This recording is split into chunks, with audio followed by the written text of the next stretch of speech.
नमस्ते, मैं डॉक्टर अनुजा केळकर. मी सायकॅट्रिस्ट आहे, मी डी ॲडिक्शन स्पेशालिस्ट आहे, सायकोथेरपिस्ट आहे आणि केळकर क्लिनिक घोडबंदर रोड ठाणेमध्ये ॲज अ सायकॅट्रिस्ट मी बऱ्याच वर्षांपासून प्रॅक्टिस करते. काही दिवसांपूर्वी एक मुलगी आली, वर्किंग होती आणि तिचं म्हणणं होतं की मला खूप भीती वाटते. ती कन्सल्टेशन करता आली होती. तर तिच्या भीतीचं कारण मला समजल्यावर, पूर्ण हिस्ट्री घेतल्यावर, तिच्याकडून माहिती घेतल्यावर माझ्या लक्षात आलं की तिचा ओव्हर थिंकिंग हा प्रॉब्लेम आहे. मग ती मला म्हणाली की ओव्हर थिंकिंगचा काय संबंध, माझा स्वभाव आहे तो, मी ओव्हर थिंकिंग करते, तर त्याचा याच्याशी काय संबंध, मला फक्त सध्या भीती वाटतेय, मला बेचैनी होतीये, घाबरल्यासारखं होत आहे.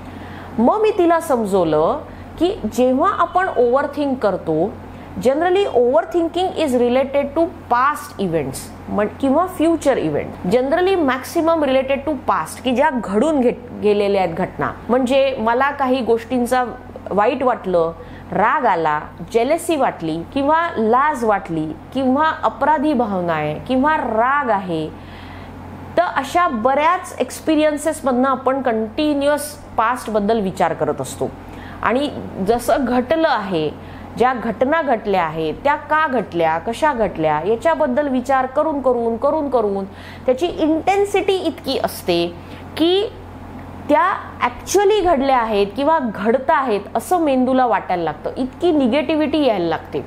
आणि त्याच्यामुळे काय होतं, मेंदूला असं वाटतं की अरे मी ते परत एक्सपिरियन्स करतोय अजूनही, आणि त्यामुळे त्याचं फिअर निर्माण होतं, कारण त्याचा स्ट्रेस निर्माण होतो.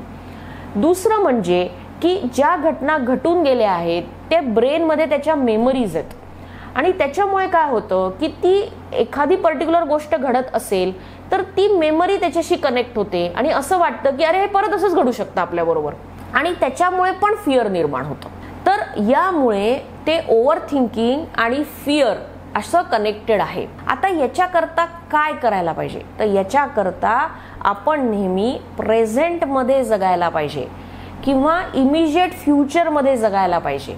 आपण नेहमी पास्ट किंवा फ्युचरमध्ये जगत असतो. त्यांनी काय होतं की आपल्याला त्रास होत राहतो गोष्टींचा आणि त्याच्यातनं ते फिअर निर्माण होत राहतं. त्या मुलीला मी सगळं हे एक्सप्लेन केलं, तिला ट्रीटमेंट दिली, तिला ओव्हर थिंकिंग कंट्रोल करण्याकरता काउन्सिलिंग सेशन्स दिले आणि हळूहळू तिचं ओव्हर थिंकिंग आणि फिअर कंट्रोलमध्ये आलं. तुम्हाला याबद्दल अजून जाणून घ्यायचं असेल तर माझ्या यूट्यूब चॅनलला लाईक करा, शेअर करा, सबस्क्राईब करा. पुढे येणारे व्हिडिओज पण तुम्हाला त्याच्याबद्दल इन्फॉर्मेशन मिळत राहील आणि मेंटल हेल्थ रिलेटेड माहिती तुमच्यापर्यंत पोहोचत राहील. धन्यवाद.